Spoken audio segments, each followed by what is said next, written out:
Well, here we are again. Friday night, 9 o'clock. What else you gonna do? Read Percy Jackson, Lightning Thief, Chapter 2 today. So, Chapter 1, a couple nights ago. And in Chapter 1, we found out our main character is, name is Percy Jackson. He's 12 years old. And he is kind of a troubled kid. He's been bounced around a bunch of different schools, and he's at a school in New York now with a bunch of other misfits, as he calls them.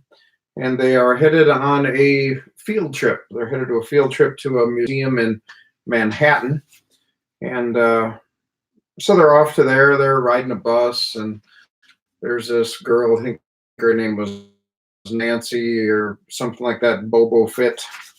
And she picks on Percy, and Percy has a friend, Grover, his best friend, and Grover is defending against this Bobo Fit. And Grover sounds like an interesting character. His legs have some issue.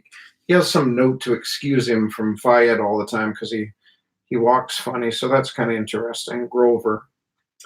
A couple of teachers in this school. Mr. Bruner was one of them, and Mr. Bruner is in a wheelchair. And he teaches things about Roman art, and he teaches Latin, and he tells Percy about how important this is going to be to his life, and Percy can't quite figure all that out.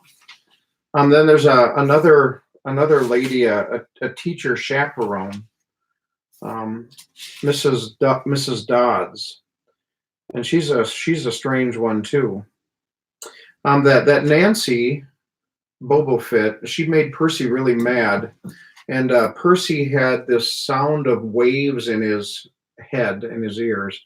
And all of a sudden, this Nancy, boom, she went into this fountain. And she's yelling that Percy got her into trouble, or threw her, shoved her into this fountain. And then this Mrs. Dodd says, "Follow me, young man." And they go into this museum. And then weird things happen in that museum.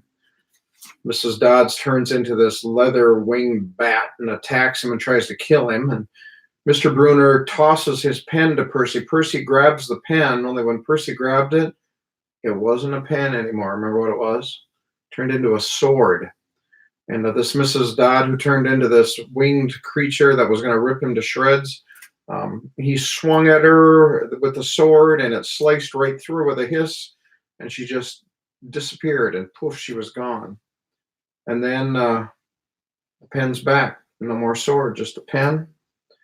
And Percy's talking about this to people, and they're like, "What? Huh? Who's Mrs. Dodds? There's no Mrs. Dodds." And so just rather bizarre. So anyway, we're on chapter 2, and that's page 16 if you're in a book like this. And this chapter is called "Three Old Ladies Knit the Socks of Death." I was used to the occasional weird experience, but usually they were over quickly. This 24/7 hallucination was more than I could handle. For the rest of the school year, the entire campus seemed to be playing some kind of trick on me. The students acted as if they were completely and totally convinced that Mrs. Kerr, a perky blonde woman whom I'd never seen in my life until she got on our bus at the end of the field trip, had been our pre-algebra teacher since Christmas. Every so often, I would spring up Mrs. Dodd's reference on somebody just to see if I could trip them up. But they would stare at me like I was a psycho. I got so I almost believed them. Mrs. Dodds had never existed. Almost. But Grover, he couldn't fool me. When I mentioned the name Dodds to him, he would hesitate, then claim she didn't exist. But I knew he was lying. Something was going on. Something had happened at the museum. I didn't have much time to think about it during the days, but at night, visions of Mrs. Dodds with talons and leathery wings would wake me up in a cold sweat. The freak weather continued, which didn't help my mood. One night, a thunderstorm blew up the windows in my dorm room. A few days later, the biggest tornado ever spotted in the Hudson Valley touched down only 50 miles from Yancey Academy. One of the current events we studied in social studies was the unusual number of small planes that had gone down in sudden squalls in the Atlantic that year. I started feeling cranky and irritable most of the time. My grades slipped from D's to F's.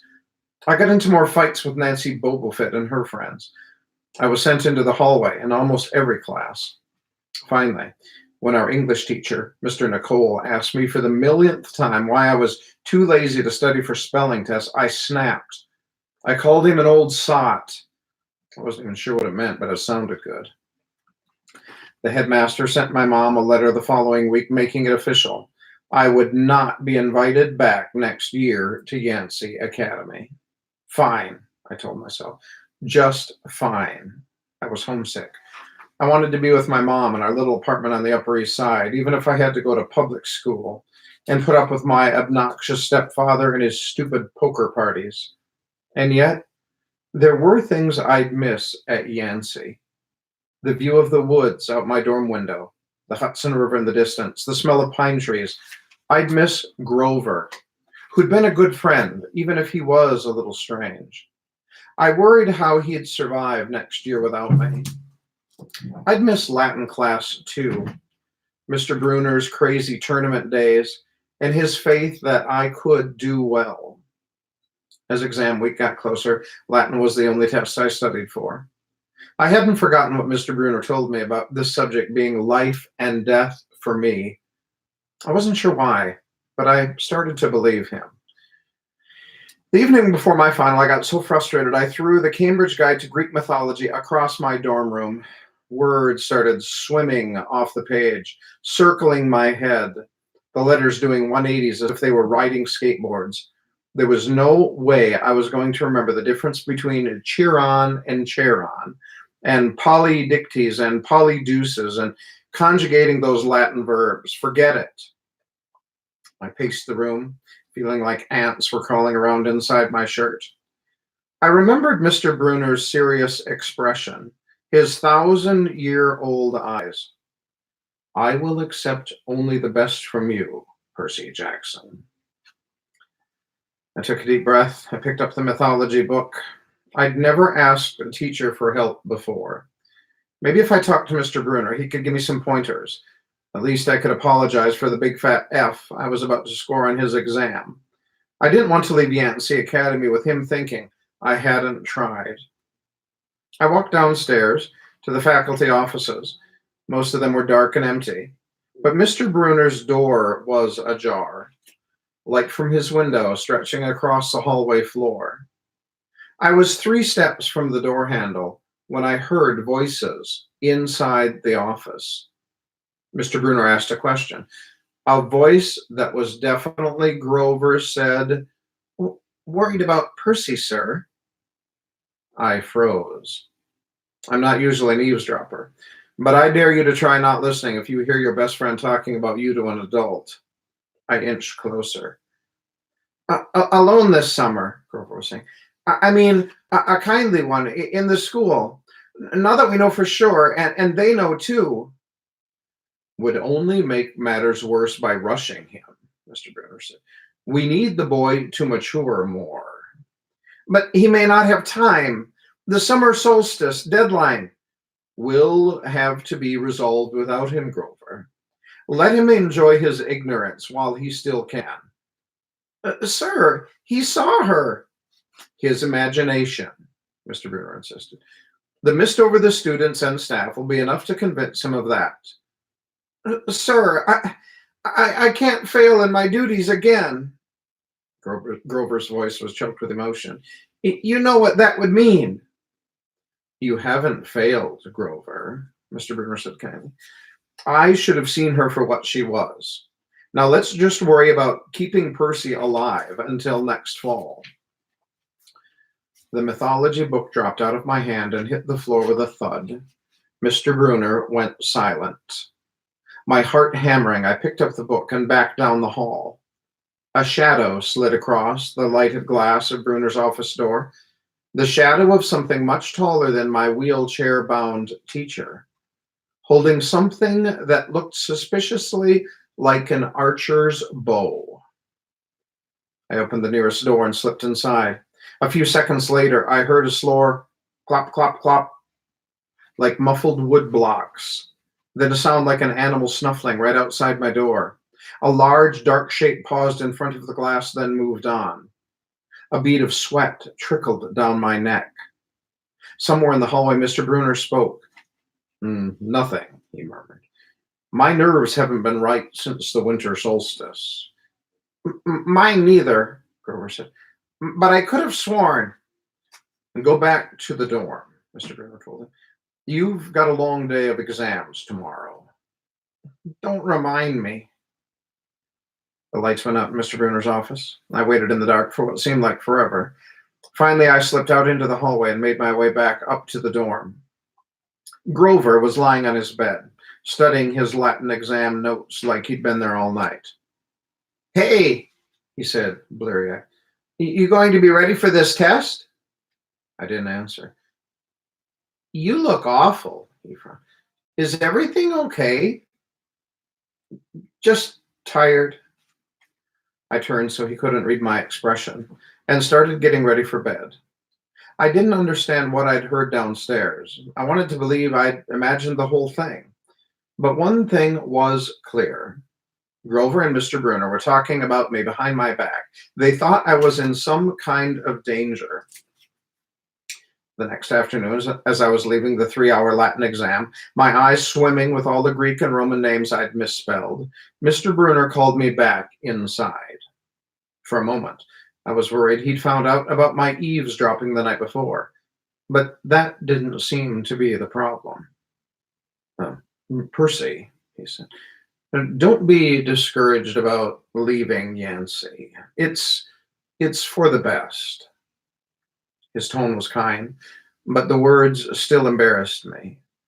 Even though he was speaking quietly, the other kids finishing the test could hear. Nancy Bobofit smirked at me and made sarcastic little kissing motions with her lips.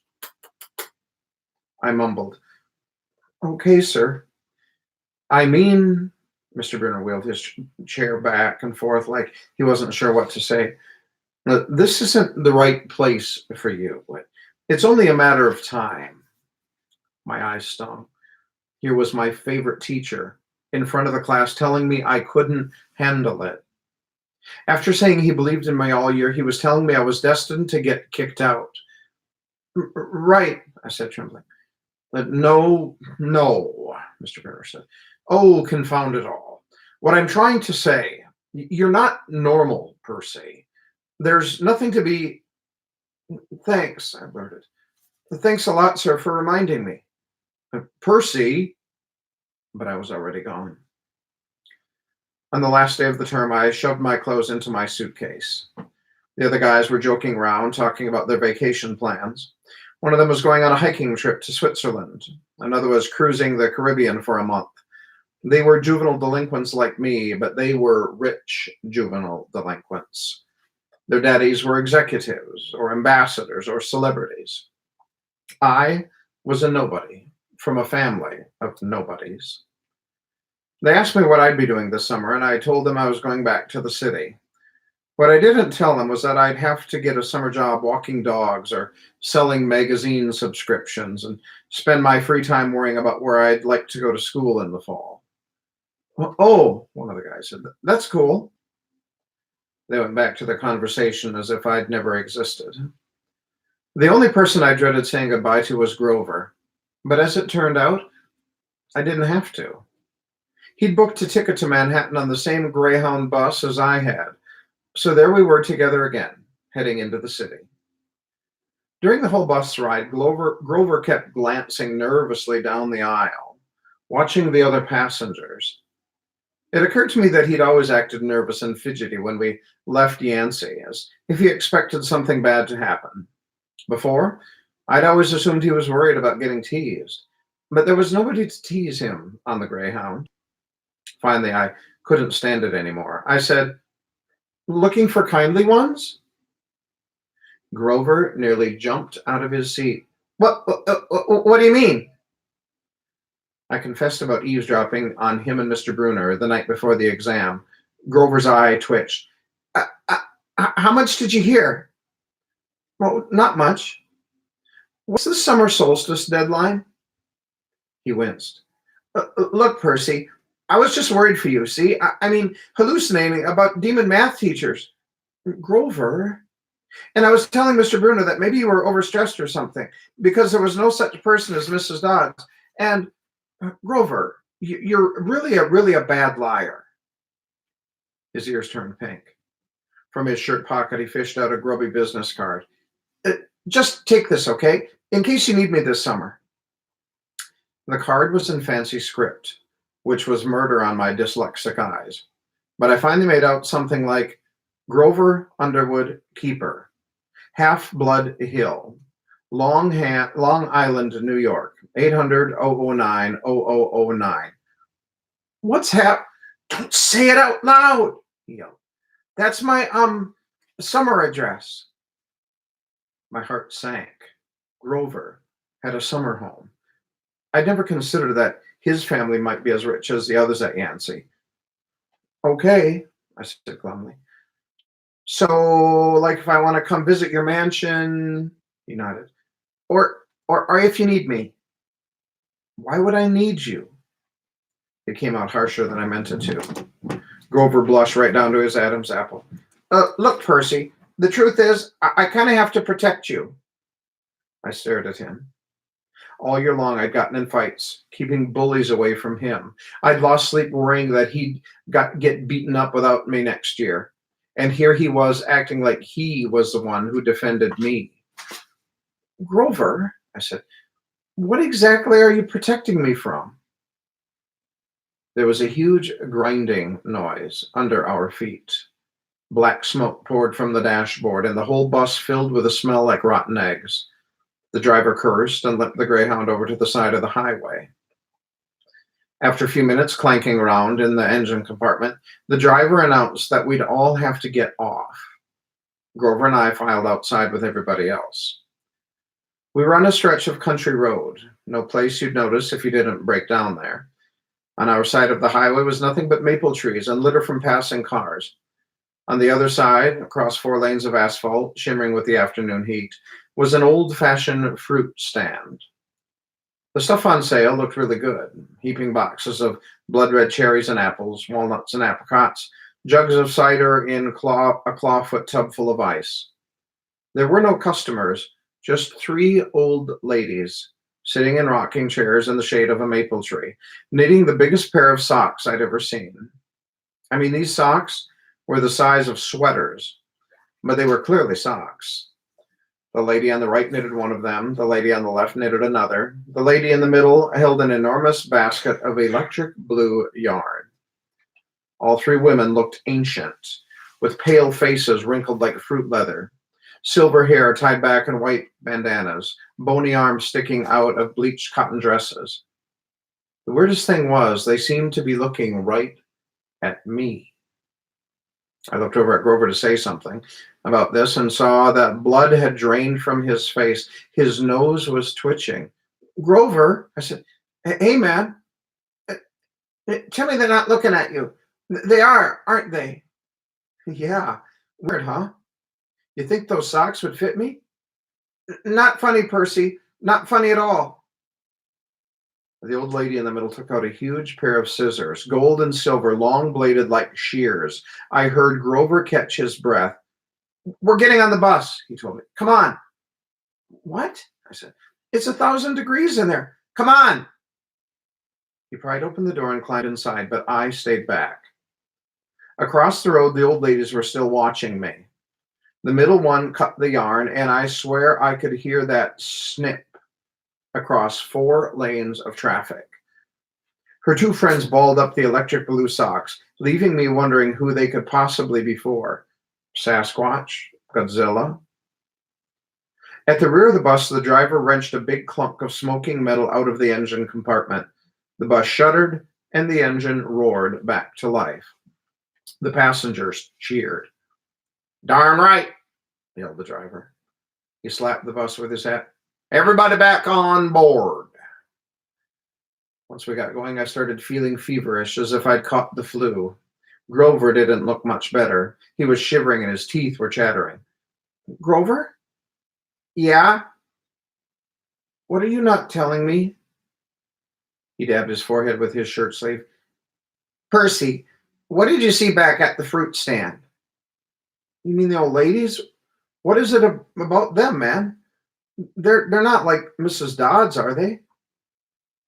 His expression was hard to read, but I got the feeling that the fruit stand ladies were something much, much worse than Mrs. Dodds. He said, "Just tell me what you saw." Well, the middle one took out her scissors and she cut the yarn. He closed his eyes and made a gesture with his fingers that might have been crossing himself, but it wasn't. It was something else, something almost older. He said, "You saw her snip the cord?" "Yeah, so." But even as I said it, I knew it was a big deal. "This is not happening," Grover mumbled. He started chewing at his gum.